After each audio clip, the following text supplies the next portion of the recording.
Wala sa kanilang kasabwat sa pagbulsa ng sako-sakong pera, pinagsamantalaan ang krisis ng pandemya, pinabayaan ang ating mga kababayan na magkasakit at mamatay. Tangina, ang galing! Tangina, ang galing talaga ni Bongbong. Sako-sakong pera daw ang ibinulsa. Nino! Tangina, Bongbong, bagyo lang, wala kang alam. Hindi mo alam kung paano susolusyonan yung baha at bagyo sa Pilipinas. Putak, kung ikaw ang presidente ng Pilipinas nung pandemic, sigurado ko patay na lahat ng Pilipino sa sobrang kabobohan mo. Paalala ko lang Bongbong meron po tayong krisis noong pandemya. Dahil sa pandemya, nagsarado ang ekonomiya. Ano ang ginawa ni Pangulong Duterte? Binigyan niya ng ayuda yung mga hindi makapasok sa trabaho, yung mga nawalan ng trabaho, yung mga na-stuck sa bahay. Nagkaroon ng sandamukal na mga COVID facilities. Nabayaran ng PhilHealth lahat ng mga nasa ospital na nagka-COVID. Maraming namatay, putang ina ka. Buong mundo maraming namatay, Bongbong. Hindi lang sa Pilipinas. Kung makapagsalita ka, kala mo naman sa Pilipinas lang marami namatay. Punta ka sa India, punta ka sa Spain, pumunta ka sa Japan. Ang dami ding namatay dyan sa Singapore. Pero, saradong ekonomiya, tinan mo sarado ang ekonomiya, walang perang pumapasok, nakapagbigay ng ayuda si Presidente Duterte. Nangutang ba siya para sa ayuda?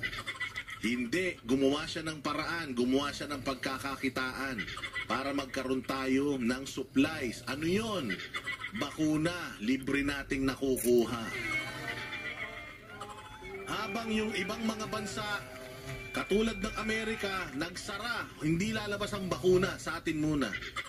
Si Pangulong Duterte nakipagkaibigan sa mga bansa para makakuha ng bakuna. Maiturok, putangin na mo, pati ikaw nga, tinurukan Pati nga mga pamilya mo, tinurukan libre. Makapagsalita ka. Nagbibigay pa ng ayuda. Wala nang perang pumapasok, nagbibigay pa ng ayuda si Duterte noon. First tranche, second tranche, third, tatlong tranche. Putya yan, halos 3 taon. Nasarado ekonomiya. O ngayon, binuksan na ekonomiya. Binuksan na ekonomiya. Nung ikaw naging presidente, open na lahat. Bukas na mga mall, bukas na mga opisina, balik na sa normal ang mga tao. Putya, yung ayuda, namimigay pa rin kayo? Namimigay pa rin kayo ng ayuda hanggang ngayon? Tapos na yung pandemya, namimigay pa kayo ng ayuda, mga kumag kayo? Yun ang corruption. Paano mo sasabihin corrupt? Noong panahon ni Pangulong Duterte, tinaas ang sweldo ng pulis, tinaas ang sweldo ng sundalo. Namimigay pa ng ayuda. 10 taon yung passport, 10 taon yung lisensya. Yan ang presidente may nagawa. Nung binulsa yung sako-sako. Tangina, kung titingnan nyo yung mga relos ninyo, walang ganyang relos ang mga Duterte.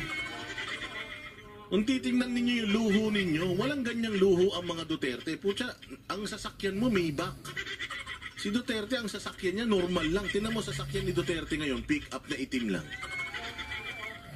Magaling magturo ang magnanakaw. Oo, ganyan ang mga magnanakaw, magaling magturo ng mga ng iba para malihis sa kanila. Sabi nga, kung sino yung unang nagsabi na mabaho, siya ang umutot. Ano pa sasabihin? Puta, fake news, di ba?